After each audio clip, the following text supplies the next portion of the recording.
As many as 200 Americans are reporting possible symptoms of directed energy attacks on every continent except Antarctica.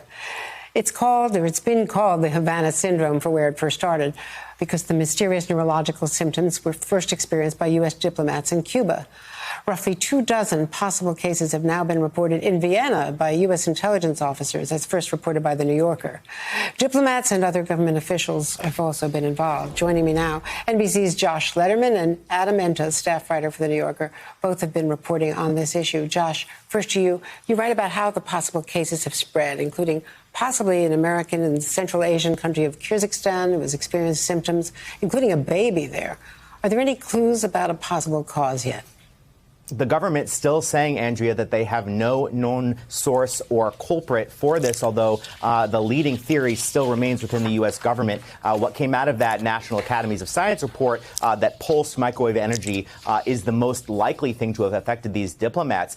The proliferation of these cases has really alarmed U.S. officials. Adam was first to report recently about these series of incidents in Vienna. At NBC News, we are exclusively reporting that there were incidents reported in Germany, including in Berlin, that led at least one official to have to be brought back from their post to the United States. And I think back, Andrea, to 2017, when you and I were first reporting on this. You traveled down to Cuba, and, the big topic of debate at that time was, who would be able to carry something like this out on the island of Cuba. The Russians, the Cubans, obviously, perhaps the Venezuelans or the Chinese. And now what we are seeing is whoever or whatever is behind this seems to be able to carry this out fairly undetected anywhere in the world, with you pointing out, every continent other than Antarctica having reported cases, and also cases now reported here in the United States.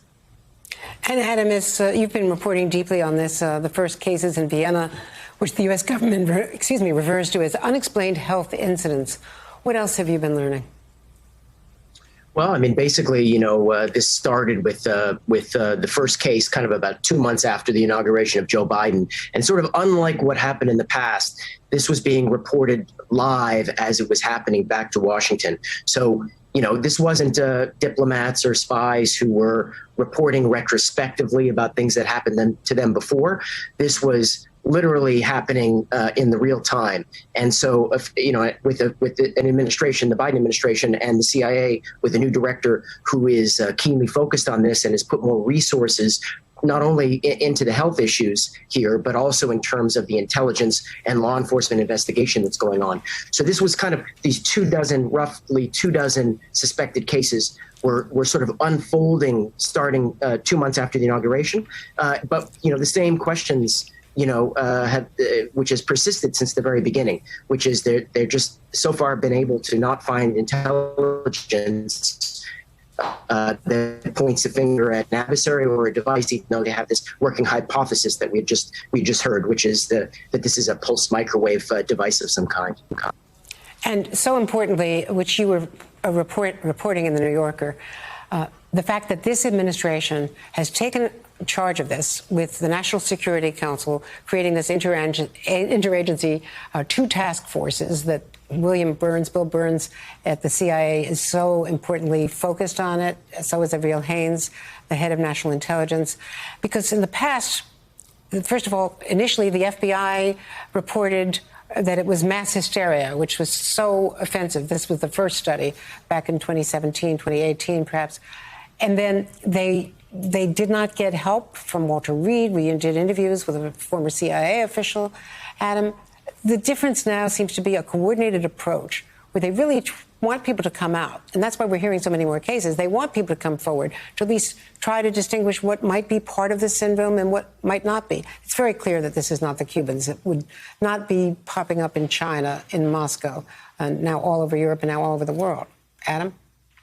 Yeah, well, definitely like the bar, as an official told me, the bar is very low. So they want people to report. The result may be that the numbers that we're seeing, the numbers that NBC, that you guys are reporting today, as many as 200, we don't really actually have a grasp of the numbers. Basically people report incidences, They're investigated. Doctors look at the cases. They decide whether these should still be on the list of possible cases. I imagine there have been some reporting about, for example, soldiers in Syria who became sick. And for a while that was suspected maybe these were cases. Well, it turned out after additional medical tests that it was food poisoning that resulted. So these symptoms are very, in some cases, very common. And that leads to a lot of confusion about the actual numbers. So, as one official told me, the only thing they really know for sure about the number is that they don't know the number. So we really don't really have a grasp yet of how many of these are really it. And there is still the difficulty of trying to get to the bottom of it, which, despite the additional resources that have been committed, as far as I can tell, not very much progress has been made in trying to actually gather evidence in this case. Well, at least they're now beginning to get treatment. And Josh, as you're reporting, they're beginning to try to come up with devices that could mitigate and protect people from it. Josh Lederman, we have to leave it there. There'll be a lot more reporting. I'll have more on Nightly News tonight. Adam Mentos from The New Yorker, thanks to both.